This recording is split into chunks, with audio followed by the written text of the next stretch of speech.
En esta oportunidad vamos a mirar cómo graficar funciones que se suelen denominar homografías o funciones homográficas.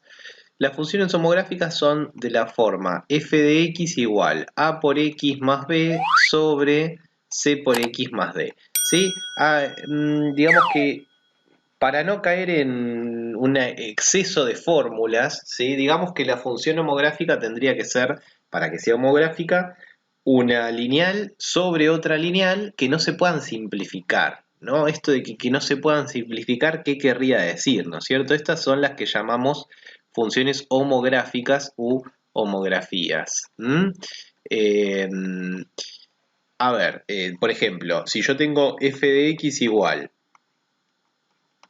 2 por x más 2 sobre, perdón, 2 por x menos 2 sobre x menos 2, esto se podría simplificar. Entonces esta no va a ser una función homográfica, ¿sí? De la misma manera, si yo tengo g de x igual, no sé, 3x más 6 sobre x más 2, porque de repente acá eh, pareciera que no, pero el 3x más 6 es 3 por x más 2, ¿sí? Si saco factor común. Así que acá también, entonces esta tampoco sería función homográfica. Estas no son funciones homográficas. Funciones homográficas son una función lineal en el numerador, una función lineal en el denominador, ¿sí? Y no se pueden simplificar, ¿sí? Por lo menos las x, ¿no?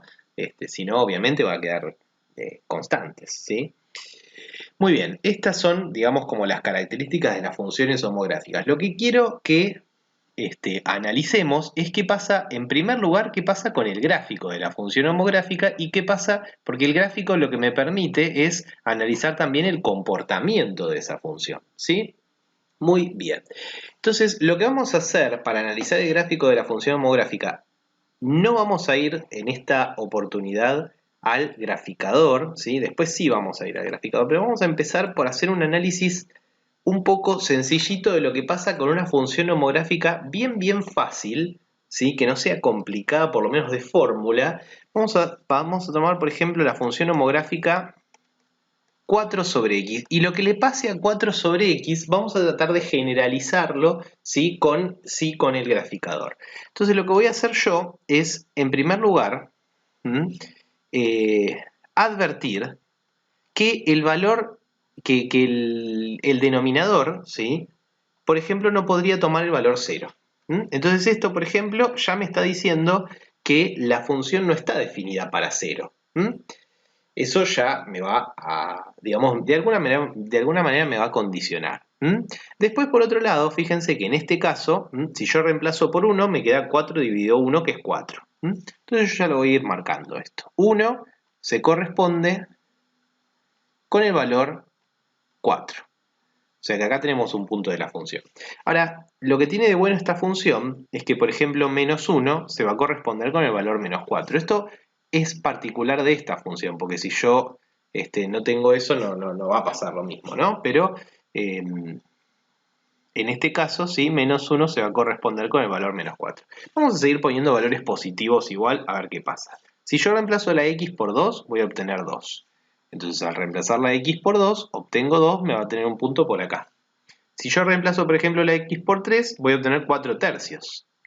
4 tercios es una fracción, ¿sí? Es una parte un poco más de un entero, es 1,3 periódico, ¿sí? En el caso de que yo quisiera reemplazar, ¿no? Me vendría más o menos por acá, un poquitito más que 1, ¿no? Y si yo reemplazo por 4, 4 dividido 4 me da 1, ¿sí? Con lo cual 4 va a ir con 1, ¿no?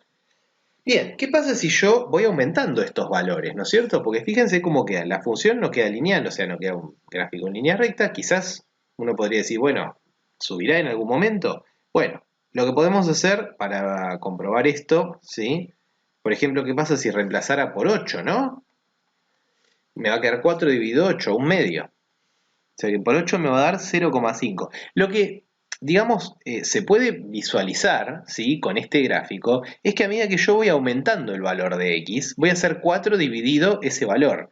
Si yo hago 4 dividido ese valor y ese valor lo voy aumentando, obviamente el resultado va a ir achicándose, ¿no? Si yo hago 4 dividido 100, por ejemplo, voy a obtener un número muy cercano a 0, ¿no? 4 dividido 100 me da 0,04, o sea, va a ser un valor muy muy chiquito, o sea que si yo agrando mucho el valor de x, ¿sí? El valor que va a tomar la función se aproxima a 0, es decir que uno podría, digamos, sospechar que el gráfico de esta función viene haciendo algo así, como que viene bajando abruptamente y después se va como, va bajando, ¿no? Pero cada vez menos, ¿no? Pues cada vez más despacito hasta aproximarse a 0, ¿no? Y la cuestión sería, ¿llega a ser 0? 4 dividido algún número, ¿me da 0? La verdad es que no, ¿sí? No puedo hacer 4 dividido a alguien y que me dé 0, ¿sí? Porque no va a pasar eso, ¿sí? De hecho, uno puede plantear la ecuación 4 sobre x igual a 0, ¿sí? Y bueno, de inmediato esta ecuación no tiene solución porque si yo despego o multiplico por x, me va a quedar así, 4 igual 0 por x, ¿sí? Y 0 por nadie me da 4, es imposible porque 0 por cualquier cosa me va a dar 0. Así que, ¿sí? La función esta toma este valor así. De manera simétrica uno podría imaginarse que pasa lo mismo para los valores negativos. Entonces, eh, ¿por qué digo esto? Porque lo único que cambia es el signo, ¿no es cierto? Entonces, los valores que va tomando la función para estos valores de x sí van a ser los mismos, pero en vez de estar arriba, van a estar abajo, ¿sí? Y lo único que me quedaría por ver es qué pasa acá, ¿no?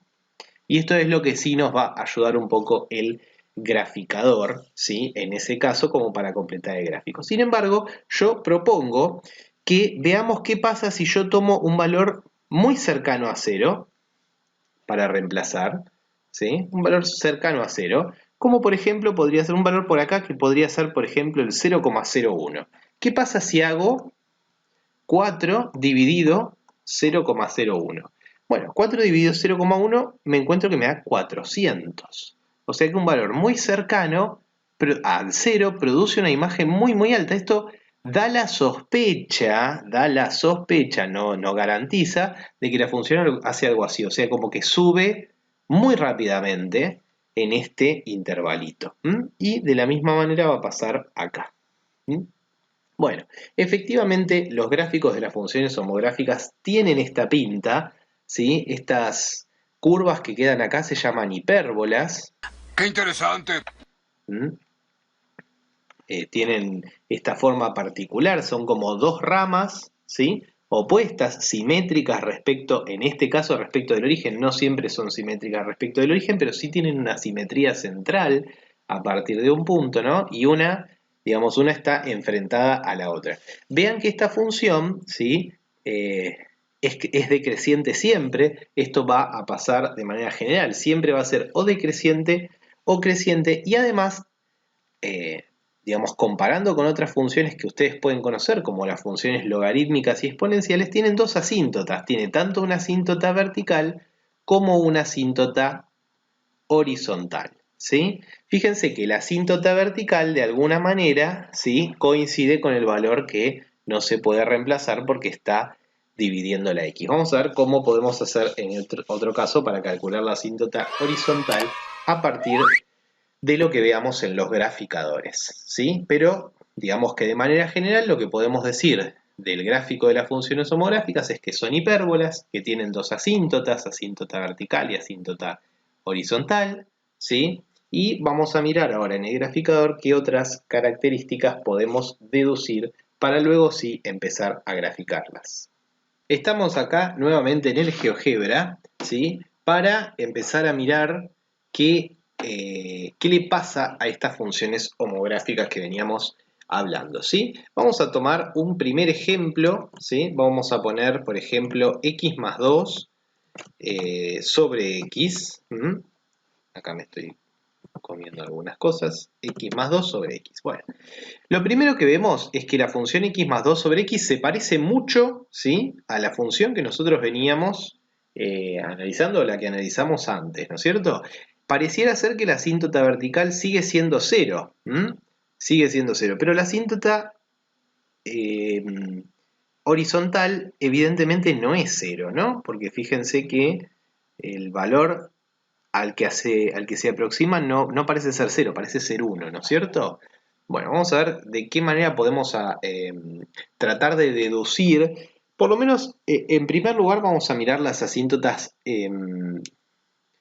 verticales, ¿no es cierto? Acá tenemos x más 2 sobre x. Ahora voy a graficar, por ejemplo, x sobre x más 2. Ahora vamos a hacerlo al revés, ¿sí?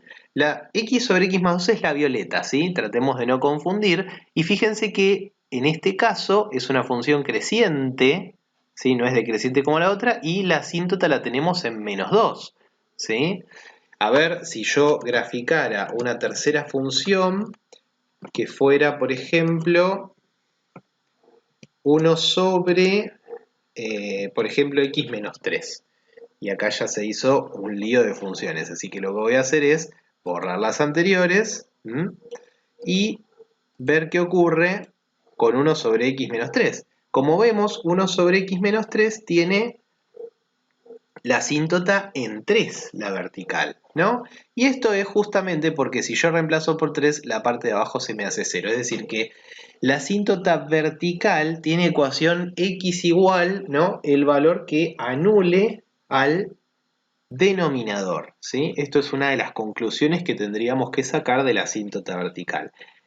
Ahora lo que quiero saber es cuál va a ser la asíntota horizontal, ¿sí? Porque además quiere decir esto, ¿sí? Que el 3 no está en el dominio, ¿no? O sea que el 3 va a excluirse del dominio. El dominio de esta función podríamos decir que es de menos infinito a 3 y de 3 a más infinito, o todos los reales salvo el 3.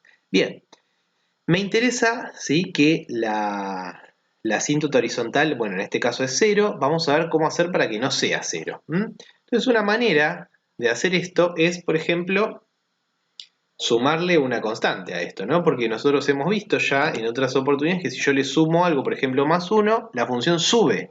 Entonces ahí la asíntota horizontal pasa a ser 1, que es este término que apareció acá, ¿sí? Si yo hiciera esto, por ejemplo, la asíntota va a pasar a ser 2. Y así sucesivamente. O sea que en el caso de escribir la función homográfica de esta manera, ¿sí? La asíntota va a coincidir con este término. Pero eso siempre y cuando, ¿sí? No tenga una x acá, tenga un numerito acá. Porque si yo acá le pongo x, chau, ya la asíntota no es la misma. Entonces, lo que vamos a mirar es qué pasa en el caso de tener una función así, por ejemplo, x sobre x menos 3, ¿sí? X sobre x menos 3 tiene asíntota en 1. Ahora, si yo, por ejemplo, pusiera 2x sobre x menos 3, la asíntota cambió. Ahora la asíntota pareciera ser 2. Ahora, si yo pusiera 3x sobre x menos 3, la asíntota parece ser 3, ¿no? ¿Ven cómo se acerca la función al valor 3? ¿Sí? En cambio, si yo pusiera, por ejemplo, no sé, 6x sobre x menos 3, ¿qué pasó con la función? Sí, uno podría sospechar, ¿sí? De que exactamente en 6 es lo que pasa.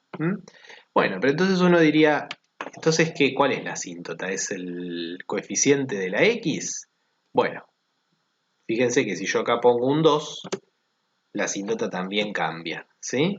¿Por qué? Bueno, acá la asíntota fue 3, que resultó de hacer 6 dividido 2. ¿Por qué pasa esto? Bueno, porque la asíntota, ¿sí? Es un valor que yo voy tomando para números muy grandes de la variable, ¿no? Y si yo tomo números muy grandes de la variable, este menos 3, por ejemplo, yo pongo 1000 acá. Acá esto va a ser 2000. Si a 2000 le resto 3, el número va a seguir siendo parecido a 2000, digamos. No es que va a ser exactamente 2000, va a ser 1997, pero va a ser muy parecido a 2000. Lo mismo que acá va a ser muy parecido a 6000. Si yo cambiara por 1.000.000, esto va a ser muy parecido a 2 millones y esto muy parecido a 6 millones. Entonces, lo que pasa es que los números que están acá sin X, ¿sí? No modifican el comportamiento para valores grandes de la variable de la X. Entonces, el valor de la asíntota, o mejor dicho, el indicador de la asíntota, es justamente el cociente entre estos dos coeficientes que aparecen acá, ¿sí? Es decir, el cociente entre los dos coeficientes lineales, en este caso el 6 y el 2. Y eso me va a dar una idea de la ecuación de la asíntota. Muy bien. Bueno, más que nada esto es lo importante, ¿sí? Que tenemos que tener presente a la hora de tener o de mirar o de anticipar lo que ocurre con una función homográfica. Bueno, dicho esto, en la próxima parte de esta clase vamos a mirar algunos ejemplos de cómo graficar funciones homográficas y determinar algunos de sus elementos principales.